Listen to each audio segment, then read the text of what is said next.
Admonition the 34th. If more sheds are needed, then do not resist.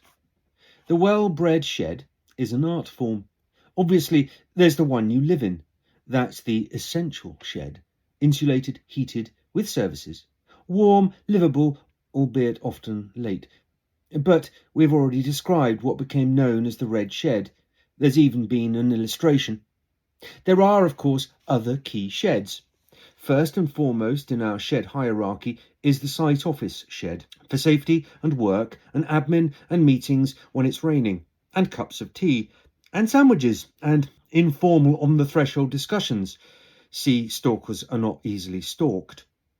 This is the shed for the warming of hands, for the end of workday planning, and for planning and designing, and for retreating to when midges get really, really bad. It's also the shed to develop business, to host workers for production, and for customer service. Eventually, this is the shed where tours finish, for the asking of questions, the discussion of progress, and the identification of further plot locations. But to get there, this shed will require to be moved from a location in front of the red shed uphill to a more retired, less visible locus, where veranda and covered area bring the outside in and the project into more focus. But let's leave the thought of migratory sheds there, shall we, and move on to other important shedding typologies. Next, there is the tool shed for tools, and also for kit.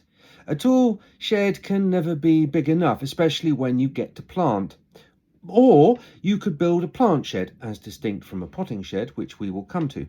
No, a plant shed should have a concrete floor, a workbench and space for aforementioned plant alongside 20-litre drums of assorted oils and fuels and lubricants. Tools can be part of this, but we found that with several sheds we developed tool collections which migrated to the most appropriate storage. Obviously, mechanical tools ranged in and around the plant shed. The tools for groundworks have their own space. Then there are the storage sheds, and the temporary storage sheds, and the semi-permanent storage sheds, and then the tarp sheds, or more simply the tarps.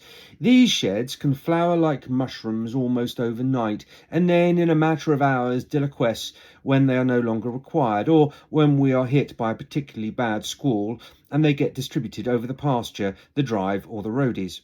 This inadvertent distribution is not migration.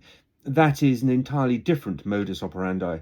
Some storage sheds do persist, however, especially those which shelter in the lee of a curtain wall, or under a gable, or in a bush. Of these latter, the wardrobe shed was a particularly memorable example of the species, as it was attached to the red shed and accessible from the same. This 6 metre by 6 metre space had to be painted the same bright ochre as our dwelling. Rather than engage in the complexity of an A-frame, I decided that this shed should enjoy the simplicity of a single sloped roof.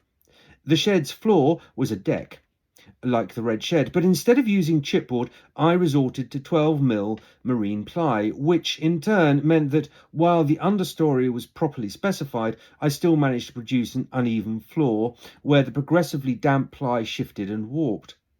The slope of the roof was at quite a rake, maybe 25 degrees, possibly more, and at its highest 240 centimetres above floor height. This meant the roof reached over 3 metres at its tallest extent. The back wall was a mere 120 centimetres high.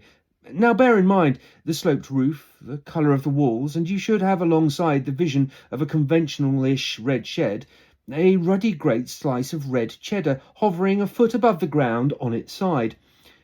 And cheese is the activating visual quality with which this spectacularly specified wardrobe should be considered.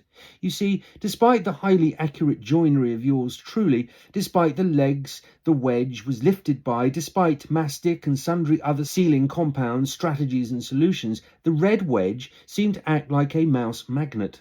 Within weeks, if not days, of my shoes being stacked and racked in the darkest corner of our newly created clothing compendium, the scraggiest, or should I say cheesiest, of my trainers had been munched on, littered with droppings, and rendered unwearable.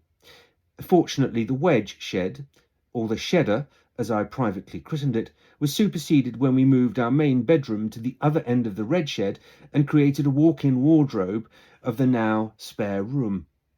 But to continue with more conventional sheds, The potting shed is for potting and pottering and pootering and procrastinating.